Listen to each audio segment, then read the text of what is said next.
प्रिय विद्यार्थियों, हम महाकवि कालिदास कृत रघुवंश महाकाव्य की द्वितीय सर्ग का अध्ययन कर रहे हैं।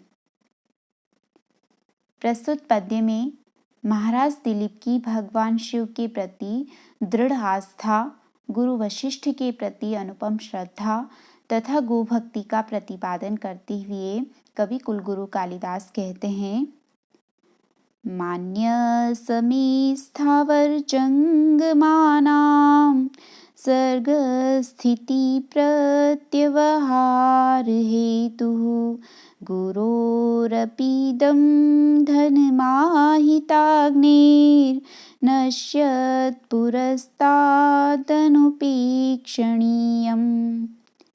मान्यः सह में स्थावर जंगमानां सर्ग स्थिति प्रत्यवहार हेतुः गुरोः प्लस अपि प्लस इदम। गुरोः प्लस अपि, यहाँ पर का विसर्ग हो जाएगा, और अपि प्लस इदम, अपीदम। अकः सवर्णी दीर्घ सूत्र से दीर्घ संधि है यहाँ पर।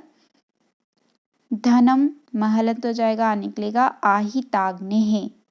र का विसर्ग हो जाएगा नश्यत। पुरस्तात प्लस अनुपेक्षणीयम, तकाद है यहाँ पर जस्व संधि है।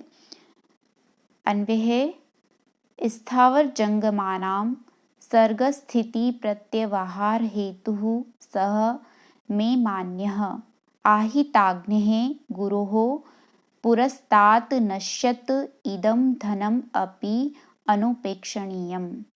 स्थावर जंगमानां स्थिर रहने वाले वृक्ष पर्वत आदि जड़ पदार्थ स्थावर कहलाते हैं, तथा गच्छन्ति इति जंगमः, इसके अनुसार गमनशील मनुष्य आदि चेतन प्राणी जंगम पद से बोध्य हैं। इस प्रकार यहाँ प्रयुक्त स्थावर जंगमानां पद संपूर्ण जड़ चेतन सृष्टि का वाचक है। स्थावर जंगमानां चर अचर प्राणियों की, जड़ चेतन प्राणियों की सर्ग स्थिति प्रत्यवहार हेतुः, सर्ग यानी सृष्टि, उत्पत्ति, स्थिति, स्थिति से तात्पर्य है रक्षा या पालन, और प्रत्यवहार यानी प्रलय या विनाश के हेतु, हेतु यानी कारण रूप। चर अचर प्राणियों की उत्पत्ति, रक्षा तथा विनाश के कारण रूप स यानी वह, वे भगवान शिव, भगवान शिव के लिए आया है। स सर्वनाम शब्द भगवान शिव का वाचक है। वे भगवान शिव में मान्यः, में मेरे लिए मान्यः माननीय है, पूजनीय है, पूज्य है, मेरे इष्ट देवता हैं। कैसे भगवान शिव? स्थावर जंगमानां सर्ग स्थिति प्रत्यवहार हेतुः, ये स का विशेषण है। चर अचर प्राणियों की उत्पत्ति, रक्षा तथा विनाश के कारण रूप। स वे भगवान शिव में मेरे लिए मान्यः माननीय है या इष्ट देवता हैं। आहिताग्नेः गुरुः, किंतु आहिताग्नेः, आहिताग्नि कहते हैं अग्निहोत्र करने वाले को, अग्निहोत्र करने वाले गुरुः, गुरु का, गुरु वशिष्ठ का पुरस्तात नश्यत, पुरस्तात सामने, नश्यत नष्ट होता हुआ, नष्ट धातु से क्षत्रिय प्रत्यय होकर नश्यत बनता है। पुरस्तात यानी सामने, नश्यत नष्ट होता हुआ, इदम धनम अपि, इदम यह, धनम अपि गौ रूपी धन भी, यह नंदिनी गौ रूपी धन भी, अनुपेक्षणीयम, उपेक्षणीयम उपेक्षा करने योग्य है, और अनुपेक्षणीयम उपेक्षा करने योग्य नहीं है। अग्निहोत्र करने वाले गुरु वशिष्ठ का यह सामने नष्ट होता हुआ गोरूपी धन भी उपेक्षा करने योग्य नहीं है। महाराज दिलीप सिंह से कहते हैं, जब वह सिंह नंदिनी पर आक्रमण कर देता है, तब महाराज दिलीप कहते हैं कि स्थावर जंगमानां सर्ग स्थिति प्रत्यवहार हेतु स मे मान्य, क्योंकि वह सिंह वस्तुतः देवदारू वृक्ष की रक्षा के लिए नियुक्त भगवान शिव का कुंभोदर नाम वाला सेवक था, इसलिए वह सिंह भगवान शिव के आदेशानुसार कार्य कर रहा था, अपने कर्तव्य का पालन कर रहा था। तब महाराज दिलीप नंदिनी की रक्षार्थ उससे संवाद स्थापित करते हुए सिंह से कहते हैं कि स्थावर जंगमानाम चर अचर प्राणियों की सर्ग स्थिति प्रत्यवहार हेतु, सर्ग यानी सृष्टि, उत्पत्ति, स्थिति यानी रक्षा या पालन, और प्रत्यवहार यानी विनाश के, प्रलय के हेतु कारण रूप, सह वे भगवान शिव में मान्यः मेरे लिए माननीय है।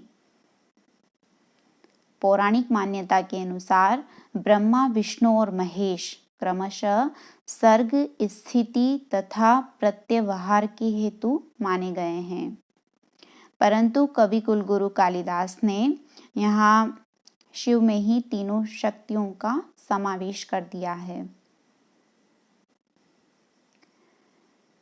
इसलिए चर अचर प्राणियों की उत्पत्ति, रक्षा तथा विनाश के कारण रूप वे भगवान शिव में मान्यः मेरे लिए माननीय है। आहिताग्नेः गुरु हो, किंतु अग्निहोत्र करने वाले गुरु वशिष्ठ का पुरस्तात् नश्यत अपने सामने ही नष्ट होता हुआ इदम धनम अपि, यह गो रूपी धन भी, यह नंदिनी रूपी धन भी अनुपेक्षणीयम उपेक्षा करने योग्य नहीं है। आगे राजा दिलीप सिंह से कहते हैं, सत्वं मदीयेन शरीरवृत्तिं देहेन निर्वर्तयितुं प्रसीद, दीनावसानोत्सुकबालवत्सा विमुच्यतां धेनुरियं महर्षे। सत्वं मदीयेन शरीरवृत्तिं देहेन निर्वर्तयितुं प्रसीद, दीनावसानोत्सुकबालवत्सा विमुच्यतां धेनुः प्लस इयम, र का विसर्ग हो जाएगा, रुत्व विसर्ग संधि है, धेनुरियम, धेनुः प्लस इयम महर्षि है। अन्वय है, सत्वं मदीयेन देहेन शरीरवृत्तिं निर्वर्तयितुं प्रसीद, दीनावसानोत्सुकबालवत्सा इयं महर्षिः धेनुः विसृज्यताम्। सत्वं वह तुम, राजा दिलीप सिंह से कहते हैं कि वह तुम, कैसे वह तुम, गुफा में प्रविष्ट होने वाले प्राणियों से जीवन निर्वाह करने वाले वह तुम, मदीयेन देहेन, मदीयेन मेरे, मदीय का अर्थ होता है मेरा, मदीयेन मेरे, देहेन देह से, मेरे शरीर से, शरीर वृत्तिम निर्वर्तितुम, शरीर वृत्तिम, शरीर वृत्ति यानी शरीर का पालन पोषण, शरीर का निर्वाह, निर्वर्तितुम, निर्वर्तितुम यानी संपादित करने में, संपन्न करने के लिए, प्रसीद प्रसन्न हो, अपने शरीर का निर्वाह करने के लिए प्रसन्न हो, यानी अपने शरीर का निर्वाह करने की कृपा करो।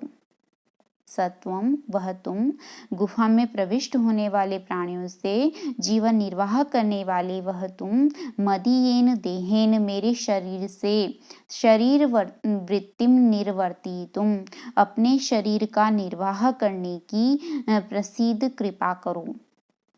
दीनावसानोत्सुक बालवत्सा इयं महर्षे धेनुः विसृज्यताम्, इयं इस, महर्षे धेनुः महर्षि वशिष्ठ की धेनु यानी गाय, इस महर्षि वशिष्ठ की गाय नंदिनी को विसृज्यताम, विसृज्यताम छोड़ दो।